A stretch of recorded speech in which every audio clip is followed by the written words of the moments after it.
আজকে তুমি মসজিদ নিয়ে বিরোধিতা করো, মসজিদের সাথে তুমি হিংসা করো, মসজিদ নিয়ে তুমি অহংকার করো, মসজিদের সাথে তোমার ভালো সম্পর্ক নাই। এখান থেকে শিক্ষা নেওয়া দরকার। কারণ হলো মসজিদ কার ঘর? মসজিদ কার ঘর? আল্লাহর ঘরের সাথে যদি কেউ বিরোধিতা করে তার পরিণাম কি ভালো হবে?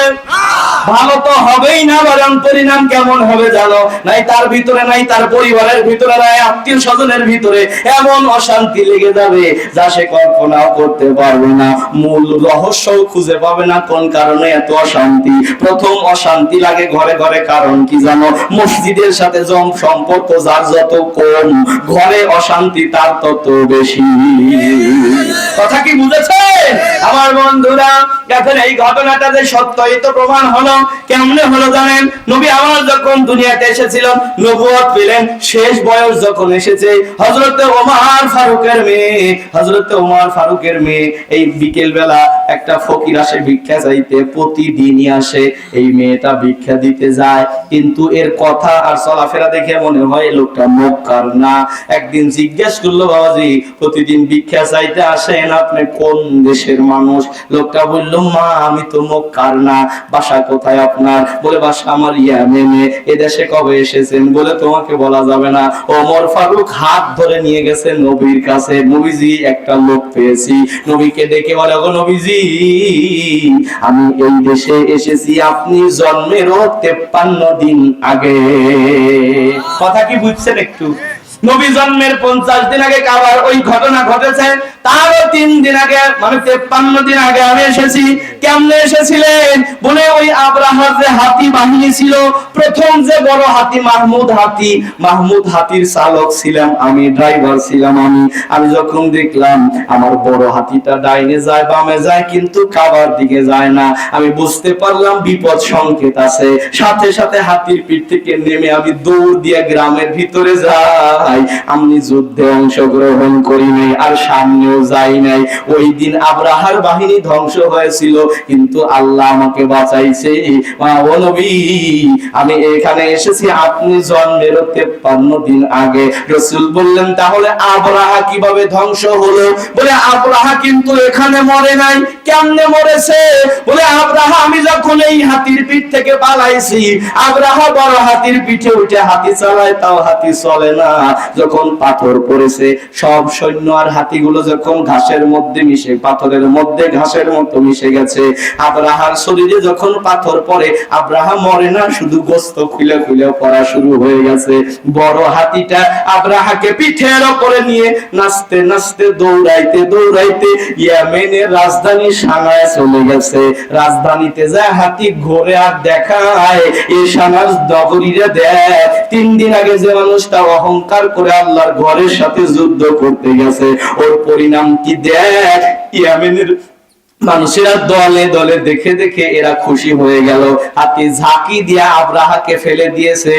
ইয়েমেনের মানুষেরা ঝাঁটা দিয়ে জুতা পেটা করে আব্রাহাকে দুনিয়া থেকে বিদায় করে দিয়েছে। এখান থেকে শিক্ষা হলো শ্রীফলতলা নদীর পশ্চিম পারের মুসলমানেরা। এখান থেকে শিক্ষা কি জানো? শিক্ষা হলো আল্লাহর ঘরের সাথে যদি বিরোধিতা কেউ করে তার কি অস্তিত্ব থাকবে? কেন থাকবে না জানো? কারণ এটা কার ঘর? আর আসতে কম। আর আল্লাহর এই ঘরটা কবে এসেছে জানেন? খারাপ লাগতেছে আপনাদের, আমি অল্প সময় শেষ করে দেবো। আল্লাহর এই ঘরটা কবে এসেছে জানেন? আল্লাহ পাক এই দুনিয়াকে যখন সৃষ্টি করেছিল, দুনিয়াকে সৃষ্টি করার পরে আমার রব্বুল আলামিন এই দুনিয়াতে প্রথম জিন জাতি পাঠাইছিল। জিনেরা দুনিয়াতে আসার পরে দীর্ঘদিন যখন বসবাস করছে, নিজেদের মধ্যে এরা কলহ শুরু করে দিল। আল্লাহ ডেকে বলে, ফেরেশতারা যাও ওদেরকে জঙ্গলে আর বনে তাড়ায়া দিয়ে তোমরা বসবাস করো। ফেরেশতারা এসে জিনদেরকে তাড়ায়া দিয়ে ফেরেশতারা বসবাস শুরু করে দেয়। তার মানে দুনিয়ার দ্বিতীয় বসতি হলো কারা? হ্যাঁ, ফেরেশতা না? হ্যাঁ, আপনাদের এখন অ্যাটেনটিভিটি আছে, তাই না? অ্যাক্টিভিটি আছে, আপনাদের মনোযোগ আছে নাকি? কারা দ্বিতীয় বাসিন্দা? কারা? ফেরেশতারা চিন্তা করে যেহেতু জিনদেরকে তাড়াইছে, আল্লাহ তো আমাদেরকে তাড়াবে না। আল্লাহ পাক ফেরেশতাদেরকে ডেকে বললেন, ফেরেশতারা বসো, ইন্নী জাইলুন ফিল আরদি খলিফা, আমি জমিনে একটা প্রতিনিধি পাঠাবো। ফেরেশতারা বলে, ক্বালু আতাজআলু ফিহা মান ইউফসিদু ফিহা ওয়া ইয়াসফিকুদ দিমা, আল্লাহ আপনি কি আবার এমন জাতি পাঠাবেন যারা দুনিয়াতে যা যুদ্ধ করবে, রক্তপাত ঘটাবে, আবার বিশৃঙ্খলা করবে? আল্লাহ ডেকে বলে, ফেরেশতারা চুপ থাকো, ইন্নী আ'লামু মা লা তা'লামুন, নিশ্চয়ই আমি যা জানি তোমরা তা জানো না। ফেরেশতারা রে, আমি এমন এক বাহিনী, এমন এক বনি আদমের সন্তানদেরকে পাঠাবো যারা আল্লাহওয়ালা হবে, এদের সম্মান তুমি ফেরেশতাদের চাইতে উঁচুতে চলে যাবে। আর যারা খারাপ হবে, এরা নিচে নামতে নামতে এত নিচে নেমে যাবে, কুকুর শুকুরের চাইতে এদের সম্মান আরো নিচে যাবে। কথা বুঝেছেন? এখন ফেরেশতারা বলে, আল্লাহ তাহলে তো আমাদের ভুল হয়েছে, আমাদেরকে মাফ করে দাও। মাফ চাওয়ার জন্য আল্লাহর কাছে ক্ষমা চায়। আল্লাহ বলল, ফেরেশতারা ভুল না জানার কারণে প্রশ্ন করা এটা ভুল না, তবে তোমরা যেহেতু বললে আমি তোমাদেরকে ক্ষমা করব। ফেরেশতারা করলো কি, অবশেষে সাত আসমানের উপরে বাইতুল মামুর নামক একটা ঘর আছে, যেটা মসজিদ, ওই মসজিদে ফেরেশতারা নামাজ পড়ে। ফেরেশতারা বাইতুল মামুরকে তাওয়াফ করে আল্লাহর কাছে দোয়া করে, আল্লাহ মাফ যদি না করো, অন্তত বাইতুল মামুর এই যে নূরের ঘরটা তাওয়াফ করছি, এই ওসিলায় মাফ করো। আল্লাহ বলল, ফেরেশতারা রে, তোমাদেরকে গুনাহ করার যোগ্যতাই দেই নাই, তারপরেও যদি মাফ চাওয়ার জন্য বাইতুল মামুর তাওয়াফ করে মাফ চাও, আমি যে আদম সন্তান পাঠাবো ওদের গুনাহ করার যোগ্যতাও দিয়ে দেব। মন চাইলে ডাইনে যাবে, মন চাইলে বামে যেতে পারবে, ওরাও তো অপরাধ করবে, কিন্তু দিন শেষে যখন বুঝতে পারবে আমি সারাদিন অন্যায় করেছি, বয়সের শেষ ভাগে গিয়ে যখন বুঝতে পারবে সারা জীবন অপরাধ করেছি, ওরা মাফ চাওয়ার জন্য কি করবে? ওরা তো সাত আসমান উপরে এসে আমার বাইতুল মামুরকে তাওয়াফ করে এরা তো ক্ষমা চাইতে পারবে না। ফেরেশতারা রে, যাও বাইতুল মামুর সোজা নিচে যায়, মানুষ যাওয়ার আগেই এই বাইতুল মামুর সোজা নিচে যায় একটা খানায় কাবা বানায় দেয়। কেন জানো? মানুষেরা অপরাধ করবে, অন্যায় করবে, এরা ক্ষমা চাওয়ার জন্য তো উপরে আসতে পারবে না, এই সোজা নিচে যে একটা ঘর বানায় দাও, ওই ঘর যখন তাওয়াফ করবে আমি ওদের তামাম জীবনের গুনাহগুলো মাফ করে দেব। এজন্য নবী বলেন, কেউ যদি হজ করার পরে মনে মনে চিন্তা করে আমার গুনাহ মাফ হয়েছে কি না হয়েছে, তার আরো গুনাহ হবে, তার মানে একটা কবুল হজের বিনিময় একটা জান্নাত। নবীজি বললেন, সাহাবীরা শোনো, এই ঘরটা মানুষ আসার আগে আল্লাহ কাবা ঘর বানাইছে, এই কাবা ঘরকে সব নবী রাসূলরা এসে মেরামত করেছে। সর্বশেষ নূহ পয়গম্বরের জামানায় বন্যা হওয়ার কারণে কাবা ঘর উপরে উঠে আনিয়েছিল, আল্লাহ পরে আবার স্থাপন করে দিল। পরে যখন ইব্রাহিম পয়গম্বর এসেছে, আল্লাহ ডেকে বলল, ইব্রাহিম তুমি তোমার ছেলেকে নিয়ে কাবা ঘরটা পরিষ্কার করে মেরামত করো। তার মানে বাপ বেটা মিলে মসজিদে অংশ নিবে যারা, ইব্রাহিম পয়গম্বর আর ইসমাইলের মতো সওয়াব পাবে তারা। ইব্রাহিম পয়গম্বর ছোট্ট ছেলে ইসমাইলকে বলল, বেটা পাথর মাথায় করে করে আনো পাহাড়ের গায়ে থেকে, আমি পাথর দিয়ে দিয়ে কাবাটাকে নতুন করে আবার সাজাবো, মেরামত করব। ইসমাইল ছোট্ট মানুষ, পাথর মাথায় করে এনে এনে আব্বার কাছে নামায়া দেয়, এত খুশি হয়ে গেছে, খুশিতে বেশি বেশি কাজ করে। দেখবেন মাহফিল হলে অনেক ছেলেরা এত খুশি হয়, চাল তোলার জন্য এরা দৌড়াদৌড়ি করে, বাঁশ তোলার জন্য এরা দৌড়াদৌড়ি করে, আর অনেক মায়ের বেটাও এমন আছে এরা ঘর থেকে বাইরে হয় না। অনেক ছেলেরা আছে এরা খুশিতে আত্মহারা হয়ে যায় আমাদের মসজিদে মাহফিল, আর অনেক ছেলেরা আছে এরা হিংসা করে, সবাই হইগা, তাই আমি কি করব? ইব্রাহিম পয়গম্বরের সন্তান ইসমাইল যখন পাথর আনে, ইব্রাহিম পয়গম্বর পাথর দিয়ে কাবা মেরামত করে, তাকায়া দেখে ছেলে ঘেমে গেছে, ছেলে আর পারতেছে না। দোয়া করে, আল্লাহ আমার ছেলে তো পারে না, ব্যবস্থা করে দাও। আল্লাহ পাহাড়কে বলল, পাহাড় রে গায়ের পাথর ছেড়ে দে, যাদের ইচ্ছে আছে কাবার গায়ে লাগবে ওরা যেন সবগুলো ইব্রাহিমের কাছে আসে। চারপাশের পাহাড়ে থেকে ছোট ছোট পাথরগুলো আপনা আপনি গড়াইতে গড়াইতে এসে ইব্রাহিম নবীর চারপাশে সব জড়ো হয়ে গেছে। নবী ইচ্ছা মতো পাথর নিয়ে নিয়ে কাবা বানায়, মেরামত করে। একটা বড় পাথর আসলে আল্লাহ বললে এটা লিফটের কাজ করবে, এর উপরে উঠে যত উপরে পাথর দিতে চান আপনা আপনি উঁচু হবে। আজ পর্যন্ত পাথরটা কাবার পাশেই রয়েছে, পায়ের দাগ পর্যন্ত আছে। ইব্রাহিম পয়গম্বর ওই পাথরে উঠে লিফটের কাজ করেছিল। উনি আস্তে করে করে যখন পাথর দিয়ে কাবা বানানো শেষ হয়ে গেল, এমন সময় দেখে অনেক পাথর বেঁচে গেল। পাথরগুলো কান্না করে, আল্লাহ আমাদের তো মনে চেয়েছিল কাবার গায়ে লাগবো রে, আর আমাদেরকে মানুষ চুমা দিবে, তাদের গুনাহ মাফ হবে, আমাদের সম্মান বাড়বে। আমাদেরকে তো নবী নিল না, তাহলে আমাদের তুমি কি করবে? আল্লাহ ডেকে বলে, ইব্রাহিম বাকি যে পাথরগুলো আছে কিছু কিছু করে তুমি তোমার চাদরের রুমালের ভিতরে উঠাও, মাথার উপরে নিয়ে ঝাঁকি দাও, পাথরগুলো আমি তামাম দুনিয়াতে ছড়ায়া দেব। ইব্রাহিম নবী কিছু কিছু করে পাথর মাথার উপরে নিয়ে নিয়ে ঝাঁকি দিল। সব পাথরগুলো আল্লাহ তামাম দুনিয়াতে ছড়ায়া দিল। আর আল্লাহ বলল, ইব্রাহিম এই পাথরগুলো দুনিয়ার যেই জায়গায় জায়গায় পড়েছে ওই জায়গায় জায়গায় একটা করে আল্লাহর ঘর মসজিদ হবে। এখন আপনাদের কাছে প্রশ্ন, তাহলে আমি প্রথম বলেছি হিংসা করে মসজিদ বানায়, তাহলে তো দ্বন্দ্ব লেগে গেল। ও বন্ধু, মসজিদ যেটা আল্লাহর ঘর, যেখানে বাজেট আছে ওখানে হবে, আল্লাহ ওই যে পাথর ফেলে রেখেছে এজন্য হবে, কিন্তু হিংসা যেন ভিতরে না ঢোকে। কথা কয় না। মসজিদের টাইলস দিয়ে মুখ দেখা গেলে লাভ নাই, যদি ঈমান কালা হয় ও মসজিদের টাইলসের দাম থাকবে না।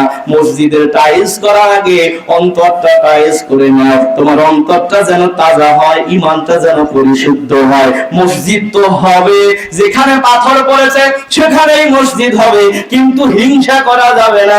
আর আরেক মসজিদের সাথে বিরোধিতাও করা যাবে, করা যাবে কেন বন্ধু জানো? আল্লাহর হাবিব বলেন, একটা অন্তর সব কলব, সব একটা কলব সব মসজিদের সাথে যার ঝুলানো থাকবে, এই মানুষটা আল্লাহর আরশের নিচে জায়গা পেয়ে যাবে। এখন হাদিসের ব্যাখ্যা কি জানেন? আমার কথাগুলো শুধু আসবে, এত কথা বলবো না, আমি ব্রেক করে দিচ্ছি অল্প সময়ের মধ্যে। আল্লাহ পাক এই কথাটাই নবীজির জবান দিয়ে বলেন। নবীজি বলেন, যাদের কলব মসজিদ সমূহের সাথে ঝুলন্ত থাকবে, শব্দটা দেখেন, কলবুহু এটা হলো এক বচন, মাসাজিদুহুম এটা হলো বহু বচন, মানে একটা অন্তর সব মসজিদের সাথে ঝুলন্ত থাকবে। তাহলে কোন মসজিদের সাথে কি হিংসা করা যাবে? আপনি যে এলাকায় যান ওই এলাকায় কাছে যে মসজিদ আছে ওই মসজিদে যেন আপনার অন্তর ঝুলে থাকে। আযান হচ্ছে ওই মসজিদেই নামাজ পড়েন, আমার মসজিদ পাইছেন ওখানে নামাজ পড়েন। নিজের এলাকায় আছেন, কাছে কাছের মসজিদে নিজের মসজিদে যায় নামাজ পড়েন। তাই বলে আরেক মসজিদ নিয়ে অহংকার আর হিংসা করা যাবে? আরো জোরে কম। আর মসজিদের সাথে এত সম্মান কেন জানো? নবীজি হাদিসে বলেছেন, কেউ যদি মসজিদ পরিষ্কার করে আল্লাহ তার দিলের ময়লা পরিষ্কার করে দেয়। একটা হাদিসে ব্যাপারে এসেছে, দিলের ময়লা পরিষ্কার করতে চাও মসজিদ পরিষ্কার করো, দিলের ময়লা পরিষ্কার হয়ে যাবে। যদি প্রশ্ন করি, শিফলতলা নদীর পশ্চিম পারের মানুষেরা এই মসজিদ ঝাড়ু দিবেন কারা কারা? কিছু মানুষ হাত তুলবে, কিছু মানুষ লজ্জা পাবে, কারণ ও জীবনেও মসজিদ ঝাড়ু দেয় নাই। অনেক পরামানিক তো আছে, এরা নামাজের জায়গায় বসে আঙ্গুল দিয়ে এরকম করে দেখে, ময়লা থাকলে হুজুরকে খোঁজে, ময়লা থাকলে ইমাম মুয়াজ্জিনকে খোঁজে। বেটা ঝাড় দেশ নাই কেন? যদি ময়লা থাকে ও তো পরিষ্কার না করে না, আরেকজনকে কয় গেদা একটু ঝাড় দিয়ে দাও। তার মানে ভালো কাজ আল্লাহ সবাইকে দ্বারা করাবেই না। কথা কি বোঝেন না? আল্লাহ ভালো কাজ সবাইকে দ্বারা করাবে না। নবী বললেন, মসজিদ পরিষ্কার করলে দিলের ময়লা পরিষ্কার হয়। পরের দিন থেকে নবী দেখে মসজিদ পরিষ্কার কে করে, নবী খুঁজে পারে না। একদিন মধ্যে রজনীতে এসে দেখে এই পাড়া থেকে একটা মহিলা এসে মসজিদ ঝাড়ু দিয়ে চলে গেল। নবী বুঝলেন মহিলা এই কাজ করতেছে। কয়েক মাস পরে নবী একদিন দেখে মসজিদ আজকে ঝাড়ু দেওয়া নাই। ফজরের নামাজের পরে বললেন, সাহাবীরা এই পাড়ার ভিতরে কি কি কোনো মহিলা মারা গেছে নাকি? সাহাবীরা বললেন নবীজি গত রাত্রিতে একটা মহিলা মারা গেছে। নবী কান্দে আর বলে সাহাবীরা আমাকে বলো নাই কেন? সাহাবীরা বললেন হুজুর আমরা তাকে নিজেরাই দাফন করে দিয়েছি। নবী বলে আমাকে নিয়ে চলো তার কবরের পাশে। কবরের পাশে যা হাত তুলে বলে আল্লাহ এই মহিলাটা তোমার ঘর মসজিদ পরিষ্কার করেছে, তুমি তার কবরটাকে পরিষ্কার করে জান্নাতের বিছানা বিছায়া দে। সাহাবীরা কান্দে মহিলা রে কপাল তোমার কত ভালো, তোমার কবরের পাশে এসে নবী দোয়া করে। নবী বললেন সাহাবীরা কিয়ামত পর্যন্ত কেউ যদি আমার এই স্পেশাল দোয়া পেতে চায় ওরা যেন মসজিদ পরিষ্কার করে, মসজিদের ওই ঝাড়ু বারদা হোক আমারে হাত রে শোনো আমার মোনাজাত করি আমিন। নবীজি বলেন কেউ যদি মসজিদে একটা আলোকিতর ব্যবস্থা করে সে যদি মারা যায় তার কবরটা নূরে মুনাওয়ারা হয়ে যায়। নবী বলেন কেউ যদি মসজিদে একজন দাঁড়ানোর জায়গা পরিমাণে একটা চটাইয়ের ব্যবস্থা করে তার জন্য ৭০,০০০ রহমতের ফেরেশতারা রহমত বরকত মাগফিরাতের দোয়া করতে থাকে। সর্বশেষ একটা হাদিস বলবো জানো, নবী বলেন মান বানা লিল্লাহি মাসজিদান বানাল্লাহু লাহু বাইতান ফিল জান্নাহ। কেউ যদি একটা মসজিদ বানায় আল্লাহ তার জন্য জান্নাতে একটা ঘর বানিয়ে দেয়। সাহাবীরা বলেন নবীজি আমাদের অনেকের পক্ষে তো সম্ভব না একা একটা মসজিদ বানানো। রাসূল হাদিসটা আবার বললেন শোনো কেউ যদি মসজিদ বানাতে পাখির বাসা পরিমাণ অংশ নেয় সেও পূর্ণ একটা মসজিদ বানানোর সওয়াব পায়। সবচেয়ে ছোট্ট ভাষা হলো টুনটুনির ভাষা, কথা কয় না? হাদিসের ব্যাখ্যা কত সুন্দর কথা দেখেন, মানে এতটুকু যদি কেউ অংশ নেয় টুনটুনির ভাষা পরিমাণ 10 টাকা একটা ইটের টাকা দিয়েও যদি কেউ অংশ নেয় পুরো একটা মসজিদ বানানোর সওয়াব পেয়ে যায়। আর একটা মসজিদ বানালে জান্নাতে আল্লাহ একটা বাগান বানিয়ে দেয়। বাদশা হারুন আর রশিদ বলল যে তাইলে আমার তো টাকা পয়সা কম না, এই শোনো মসজিদ আমি একা একটা বানাবো, শর্ত হলো কেউ এই মসজিদে দান করতে পারবে না। এরা বলে যে আমরা বাদশা আমরা ঠিক আছে। বাদশা হারুন আর রশিদ যখন মসজিদ বানাইতেছে মসজিদ একা বানাইছে নিজের টাকায় বানাইছে, বানানো শেষ একদিন স্বপ্নে দেখে সে মারা গেছে, ফেরেশতারা তার জান্নাত দেখাইতেছে। সে যা দেখে ভিতরে একটা জান্নাতে লেখা রয়েছে হারুন আর রশিদের রাজপ্রাসাদ। হারুন আর রশিদ অবাক হয়ে গেল, আরে আমার জান্নাত। তাকায়া দেখে তার পাশে অনুরূপ আরো একটা জান্নাত রয়েছে যেখানে লেখা রয়েছে আব্দুস সাত্তারের জান্নাত। মনটা বেজার করে বলে ফেরেশতারা এ আব্দুস সাত্তার আবার কে? ফেরেশতারা বলল আপনার রাজ্যের একেবারে গ্রামের অঞ্চলের এই মানুষটা গরিব মানুষ, কামলা বিছে খায়, এর জান্নাত হলো এটা। হারুন আর রশিদের চোখ কপালে উঠে গেছে, বেটা এই আবার এত বড় জান্নাত পাইলো কেমনে? ঢুকতে দে বলে ঢুকতে দেওয়া যাবে না। তাহলে কে? তার ছবি দেখা। ফেরেশতারা ছবি দেখায় দিল। অবশেষে হারুন আর রশিদ বাড়িতে এসে সকালবেলা ঘুমের থেকে জাগ্রত যখন হয়েছে বলল শোনো আগামী শুক্রবার আমি আমার মসজিদ উদ্বোধন করব, শর্ত হলো সারা দেশের সব মানুষকে আসতে হবে। হারুন আর রশিদের মূল উদ্দেশ্য হলো আব্দুস সাত্তারকে খুঁজে বের করা। কথা কর। হারুন আর রশিদ বয়ান করতেছে, পিছনে আব্দুস সাত্তার নামক লোকটা হাজির হয়ে গেছে। হারুন আর রশিদ বললেন ভাই আপনি কি আব্দুস সাত্তার না? লোকটা বলেন হ্যাঁ এদিকে আসেন। লোকটা ভিড় ঠেলে সামনে এসেছে। হারুন আর রশিদ বলে ভাই আপনার জীবনে এমন কি নেক আমল আমাকে বলেন। লোকটা বলে কই আমি তো আপনার মতো নামাজ পড়ি, রোজা রাখি, দান সাদাকা করি, কই আমার তো স্পেশাল আমল নাই।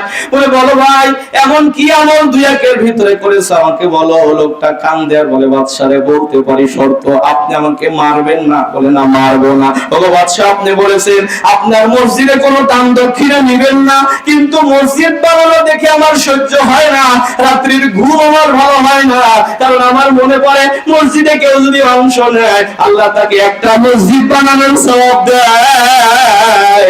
বাদশারে রাত্রিবেলা আমি প্রতিজ্ঞা করলাম আগামীকাল সারাদিন যা কামাই করব সব দিয়া হলেও হারুন আর রশিদের মতো একটা ইট কিনে ওই ইটের মধ্যে মিশিয়ে দেব। তাই করেছি, সারাদিন যা কামাই করেছি অনুরূপ একটা ইট কিনে আপনার ইটের মধ্যে মিশিয়ে দিছি। রাত্রিবেলা যায় নামাজে দোয়া করেছি মালিক মালিক রে, তুমি কবুল করে নাও। হারুন আর রশিদ অবাক হয়ে বলে, আব্দুল সাত্তার, এ ভাই তোর ইটের দাম কত, টাকাটা ফেরত নে। এ আব্দুল সাত্তার, ইটের দাম কত, টাকাটা ফেরত নে।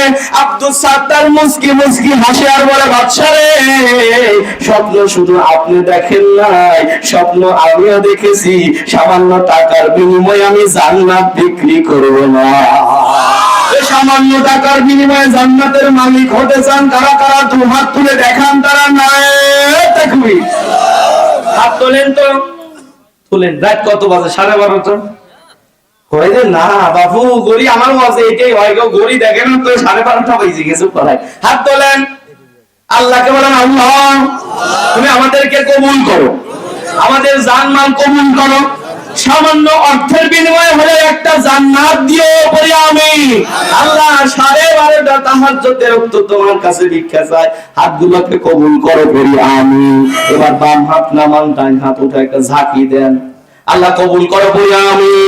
আসলেও কি চান যে সামান্য বিনিময়ে হলেও জান্নাতের একটা মালিক হতে চান কি? তারা চান? একটু হাত তোলেন, একটা ঝাঁকি দেন।